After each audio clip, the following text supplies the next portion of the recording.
پاکستان کا نظام کافرانہ ہے اور ہم اس کافرانہ نظام کے شہری ہیں، کیا اس کا کوئی کفارہ ہے؟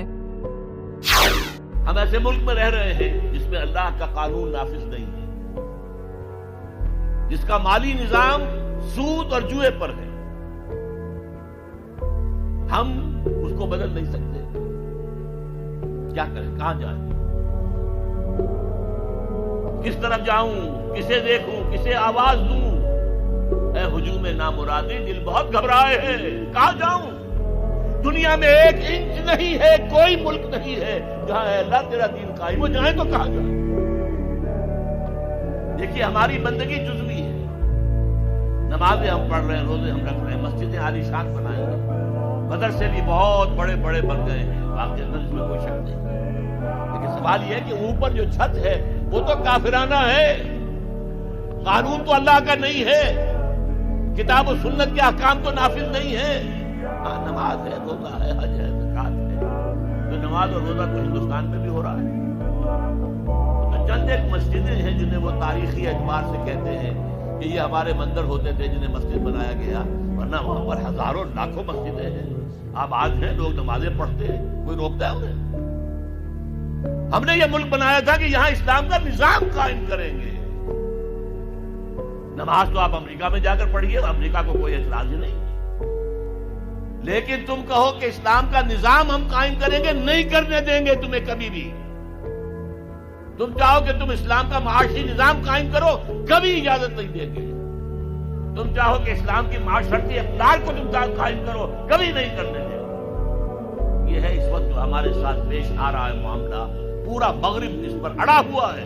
اسلامی نظام کہیں نہیں آنے دیں گے. ہاں، نمازیں پڑھو، ہمیں کوئی اعتراض نہیں. روزے رکھو، روزے 30 کی بجائے 100 رکھو، ہمارا کیا لینا. تو اب ہم جو کفر کے تحت زندگی گزار رہے ہیں اور اس اعتبار سے اللہ کی نگاہ میں ہم کافر ہیں.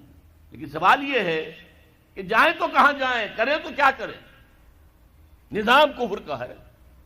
قرآن کہتا ہے وَمَن لَّمْ يَحْكُم بِمَا أَنزَلَ اللَّهُ فَأُولَٰئِكَ هُمُ الْكَافِرُونَ. جو لوگ قرآن کی، اللہ کی اتاری ہوئی شریعت کے مطابق فیصلے نہیں کرتے، وہی تو کافر ہے. کافر کسے کہتے ہیں؟ اقبال نے کہا نا، بتوں سے تجھ کو امیدیں، خدا سے نو امیدی، مجھے بتا تو صحیح اور کافری کیا ہے. تمہاری ساری امیدیں امریکہ کے ساتھ وابستہ ہیں. وہ مسئلہ طے کرا دے، وہ یہ کرا دے، وہ کرا دے. وہ معاملہ ہمارا، وہی تو سب سے بڑا چور وہی ہے، سب سے بڑا ڈاکو وہی ہے، سب سے بڑا اسلام کا مخالف وہی ہے، اور اسی کے پاس ہم جاتے ہیں. قرآن کا فتویٰ تو یہ کہ تم کافر ہو. ہاں، انفرادی طور پر تم مسلمان ہو، اجتماعی طور پر، قومی سطح پر تم کافر ہو. وَمَن لَّمْ يَحْكُم بِمَا أَنزَلَ اللَّهُ فَأُولَٰئِكَ هُمُ الْكَافِرُونَ. یہ 7واں رکوع ہے سورہ مائدہ کا. اور پھر فرمایا وَمَن لَّمْ يَحْكُم بِمَا أَنزَلَ اللَّهُ فَأُولَٰئِكَ هُمُ الظَّالِمُونَ. جو اللہ کے اتارے ہوئے قانون کے مطابق فیصلے نہیں کرتے وہی تو مشرک ہیں. اللہ کے حکم کو چھوڑ کے کسی اور کے حکم پر فیصلہ کر رہے ہو، اس سے بڑا شرک کیا ہوگا. اور تیسری مرتبہ فرمایا وَمَن لَّمْ يَحْكُم بِمَا أَنزَلَ اللَّهُ فَأُولَٰئِكَ هُمُ الْفَاسِقُونَ. وہی تو فاسق ہیں، فاجر ہیں، وہی تو سرکش ہیں، وہی تو باغی ہیں، وہی تو غدار ہیں اللہ کے، جو اللہ کی شریعت کے مطابق فیصلے نہیں کرتے. اب ان 3 آیتوں کی روح سے سمجھ لیجئے ہم کہاں کھڑے ہیں، کیا کر رہے ہیں. دیکھیے، میں آپ کو ایک مثال دیتا ہوں. ہماری آبادی کا میں سمجھتا ہوں اکثریت تو وہ ہے جو نماز روزے کے لیے پابند نہیں ہے. ان چیزوں کا چرچا شہروں میں زیادہ، دیہات میں بہت کم رہ گیا، بہت کم، بہت کم. اور ہماری 70% آبادی دیہات کے اندر ہے. اچھا، جو نمازیں پڑھتے روزے رکھتے ہیں، خاص طور پر شہروں کے کاروباری لوگ، وہ بلیک مارکیٹنگ بھی کرتے ہیں، وہ حسابات بھی غلط دیتے ہیں، جھوٹ بولتے ہیں، جھوٹ یا حلف اٹھاتے ہیں کہ یہ حساب ہم حلفیہ میں کہہ رہا ہوں یہ حساب صحیح ہے، جبکہ حساب غلط ہے. سودی کاروبار کرتے ہیں، اپنے کاروبار کو بڑھانے کے لیے سود کا قرضہ لیا ہے، سودی قرضہ لیا بینک سے. اپنی بلڈنگ بنانے کے لیے بہت بڑی قرضہ لیا ہے بینک سے. تو ان کی عبادت کیا ہوئی؟ وہ اس آیت کے ذیل میں آ گئے کہ نہیں؟ افتؤمنون ببعض الکتاب وتکفرون ببعض. فما جزاء من يفعل ذلك منكم الا خزي في الحیاۃ الدنیا ویوم القیامۃ یردون الی اشد العذاب وما اللہ بغافل عما تعملون. لیکن میں ان کو بھی چھوڑتا ہوں. فرض کیجئے ایک شخص ہے، نماز پڑھتا ہے پوری 5 وقتہ مسجد میں، رمضان کے روزے رکھتا ہے، اور بھی اللہ توفیق دیتا ہے ایام 20 کے روزے رکھ لیتا ہے، یا ہفتے میں 2 روزے رکھتا ہے، سوموار کے اور جمعرات کے وغیرہ، زکوٰۃ دیتا ہے، کاروبار بھی سارے حلال کر رہا ہے، حرام نہیں کر رہا، سود میں بھی براہ راست ملوث نہیں ہے، نہ پیسہ سود پہ اوپر بینک میں رکھ کر سود کھایا، نہ سود پر قرضہ لے کر کوئی اپنا کاروبار بڑھایا، نہ کوئی اپنا کارخانہ لگایا، نہ کوئی اپنے بلڈنگ اونچی بنائی. پردہ بھی اس نے اپنے گھر میں بالکل شرعی نافذ کر دیا. وہ اس پورے اسلام پر کاربند ہے جس میں وہ کاربند ہو سکتا ہے اس وقت، لیکن وہ اس قوم کا فرد ہے جو قوم اللہ کے فتوے کے مطابق کافر قوم ہے، جو اللہ کے فتوے کے مطابق مشرک قوم ہے، جو اللہ کے فیصلے کے مطابق فاسق و فاجر قوم ہے. قوم کے فرد تو ہم اسی کے ہیں. چور کا ہاتھ تو نہیں کاٹا جا رہا، ڈاکوؤں کو وہ سزا تو نہیں جا رہی سورہ مائدہ میں جو آئی ہے، ان کے ہاتھ اور پاؤں مقابل سم سے کاٹ دیے جائیں، یا یہ کہ انہیں ملک سے باہر دفع کر دیا جائے، قتلوا تقتیلا، ان کے ٹکڑے کر دیے جائیں. ڈاکوؤں کو کوئی سزا ملتی ہے ایسے؟ لیکن اصل میں جو لوگ شور مچا رہے ہیں وہ ہیں جو کہتے ہیں کہ یہ اسلامی سزائیں وحشیانہ ہیں.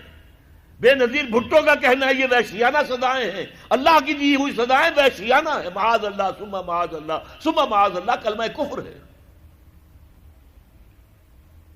اب اس کا کیا علاج ہے ہمارے پاس؟ کیا کریں؟ میری بات کو توجہ سے سنیے. اس نظام باطل کو ذہناً تسلیم مت کرو، اس نظام باطل کی خدمت مت کرو. Don't reconcile with it, don't serve it, don't support it. اس نظام کے تحت پھلنے پھولنے دولت مند بننے کی کوشش مت کرو، بلکہ اپنی زندگی کو سکیڑو، اپنی ضروریات کو کم کرو، اپنے آپ کو ذرا آزاد کرو، اپنا وقت، تاکہ اس وقت کو تم لگا دو اس نظام کے خلاف جد و جہد میں. ایک ایسی جد و جہد، ایک ایسی کوشش کہ اس نظام باطل کو جڑ سے اکھیڑ کر پھینکنا ہے اور اس کی جگہ نظام حق، دین حق نافذ کرنا ہے. یہ جد و جہد اگر کرو گے، تن من دھن لگاؤ گے، تو یہ کفارہ ہو جائے گا کہ تم کافرانہ ملک میں رہ رہے تھے جس کا نظام کافرانہ تھا. تم چاہے اپنے آپ کو مسلمان سمجھتے تھے، لیکن نظام کافرانہ تھا جس کے تحت تم زندگی گزار رہے تھے. ہاں اگر یہ کرو، اے اللہ میں نے اس نظام کو ذہناً تسلیم نہیں کیا، اے اللہ میں نے اس کی خدمت نہیں کی، میں نے اسے سپورٹ نہیں کیا، اے اللہ میں نے اس کے درمیان اس کے نیچے رہتے ہوئے عیش کرنے کی کوشش نہیں کی، اے اللہ بلکہ میں نے کم سے کم اپنی ضروریات کر کے وقت نکالا اور اس کے خلاف جد و جہد کی، اس نظام کو اکھاڑ کر پھینکنے کے لیے کوشش کی، اور تیرا نظام لانے کی جد و جہد کی. لا نہیں سکے تو اے اللہ ہم کیا کریں؟ ہمارے اختیار میں تو نہیں ہے. وہ آئے گا تو اسی وقت جب تیری مرضی ہوگی، تیرا منشا ہوگا. لیکن ہم نے اپنی زندگی لگا دی.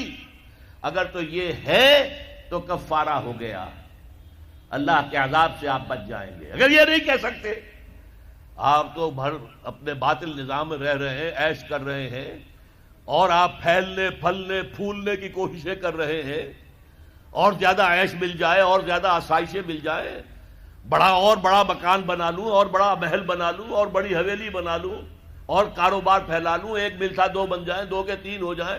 اگر اس چکر میں آپ رہے اس نظام باطل کے تحت، تو آپ اسی کے ایبیٹر ہیں، آپ اسی کے مؤید ہیں، آپ اس کے سپورٹر ہیں، اور آپ بھی اتنے ہی بڑے مجرم ہیں جتنا بڑا یہ نظام مجرم. مکمل خطاب سننے کے لیے ملاحظہ کیجیے tanzeem.org/demand اور youtube.com/tanzeemorg.